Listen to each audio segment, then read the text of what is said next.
As the youngest of three sons, the little boy Andrew Warhol, that we today know as Andy Warhol, was quiet, moody, prone to panic attacks, and extremely shy. He was born in 1928 in Pittsburgh, Pennsylvania, where he grew up with his Slovakian immigrant parents, who worked tirelessly to provide for their family. In this video, we'll take a look at the early years of Andy Warhol, the artist behind the Campbell's soup cans, and so many other iconic works of art. He is one of the most prominent artists of the 20th century, but he didn't just stumble into fame. He worked incredibly hard to get there, and this started already in Warhol's childhood.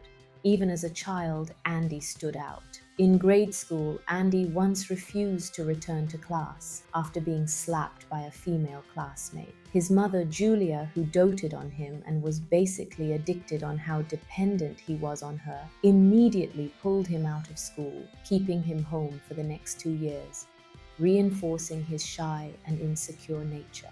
During this time, on the other hand, she nurtured his artistic skills and provided constant attention, even though she was also reinforcing her central role in his life. Andy suffered from a nervous system disorder that caused him to be sick often and home from school over the years to come. Became increasingly reliant on his mother, not just for care, but also as a companion and collaborator. Her simple yet creative touches, like arranging flowers in Campbell's soup cans, left a lasting impression on young Andy. And of course, Campbell's soup was Andy's favorite lunch, a detail that would come full circle in his career. While stuck at home, he began to sketch obsessively, listening to the radio and collecting glossy photographs of movie stars. He even started a collection of prints, creating a fascination with celebrity culture that would later define much of his art. One of his particular obsessions was Shirley Temple, whose youthful energy and stardom captivated Andy's imagination. Despite his shy and introverted demeanor, Andy's passion for art was undeniable. After high school, he attended the School of Fine Arts at the Carnegie Institute, which is now known as Carnegie Mellon University. Though he seemed quiet and reserved, Andy consistently outperformed his classmates, often producing superior artwork. During his college years, Andy's brothers sold vegetables from the back of a truck, while Andy, always the entrepreneur, made quick portraits of the customers for just 25 cents each. This early experience showed Andy that art could be more than just a passion. It could be a business. He quickly learned how to turn his artistic talent into cash. In 1949, at 21 years old, Andy got his first taste of the art world when he submitted an artwork to the 39th annual exhibition of the Associated Artists of Pittsburgh with the title, "The Broad Gave Me My Face, But I Can Pick My Own Nose," also known as The Nose Picker. The painting caught the attention of one of the jurors, George Gross, a well-known figure in the Berlin Dada. However, Gross's admiration was not enough to save the painting from rejection. The second juror found the subject matter offensive, and the piece was ultimately refused. Despite this, Warhol remained undeterred. Confident in his work, he resubmitted the painting, this time under the title "Why Pick on Me?" to an exclusive summer exhibition at the Arts and Crafts Center a few months later. The work garnered significant attention for its daring and irreverent nature. The controversy surrounding Nosepicker One for sure told something about Warhol's future as an artist who consistently pushed the boundaries of the art world, challenging what was considered acceptable or high-end art.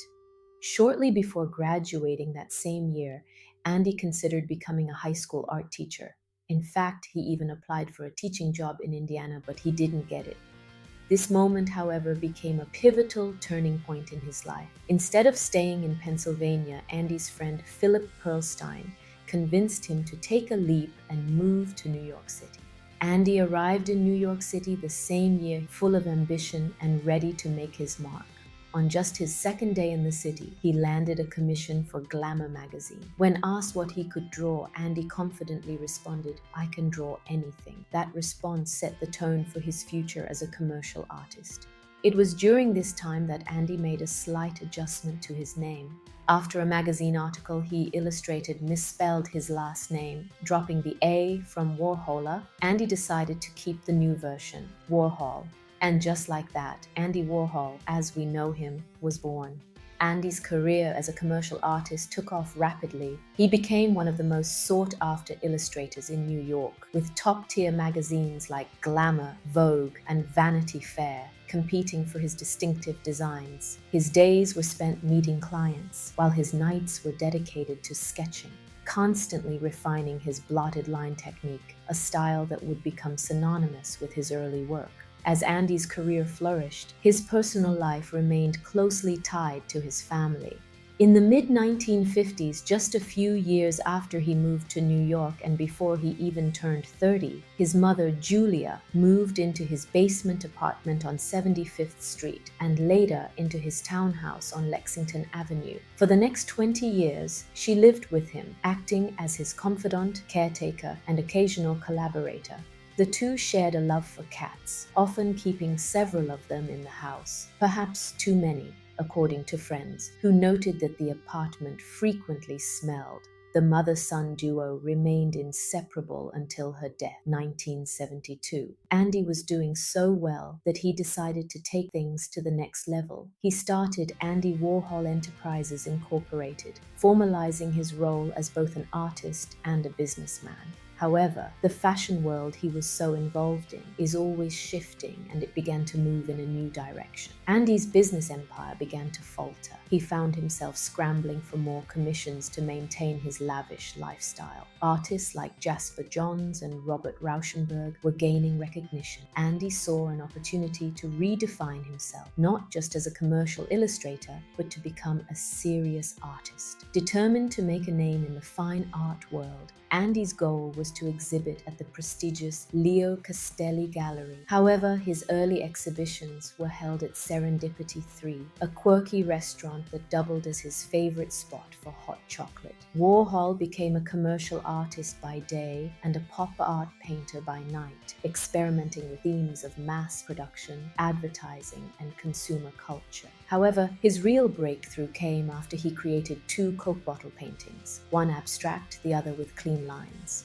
Filmmaker Emile D'Antonio gave him some crucial advice here. The abstract one is crap, show the other one. Warhol took the advice, and it proved to be a turning point in his artistic career. By the early 1960s, Warhol had undergone a complete transformation. He adopted a new persona with a leather jacket, sunglasses, and a messy wig that became part of his signature look. His hair loss had begun early, so he embraced it by using wigs that he frequently changed. With the art world's attention now on him, Andy needed to keep the momentum going, but wasn't sure what direction to take next. A friend asked him a simple question: "What do you love?" Andy's response was immediate: Campbell's Soup and Money. This would lead to one of the most iconic series of the 20th century. In 1962, Andy exhibited 32 Campbell's soup cans at the Ferris Gallery, hanging them in a way that mimicked a grocery store display. This bold statement challenged the public's perception of what art could be, and shortly after, the pop art movement took off. Warhol became its most famous figure. From a sickly, introverted boy in Pittsburgh to a dynamic avant-garde artist in New York City, Andy Warhol's early years laid the foundation for his groundbreaking contributions to pop art. His ability to turn everyday objects into art while simultaneously commenting on consumer culture earned him a place in art history. Warhol's complicated childhood years was, in other words, just the beginning of something completely else. It was his early experiences, the influence of his mother, his time spent bedridden, and his fearless move to New York that shaped the legend we know today. Thank you for watching, and if you want to see more about the art world's most iconic figures, don't forget to hit that subscribe button. See you next time. Bye-bye.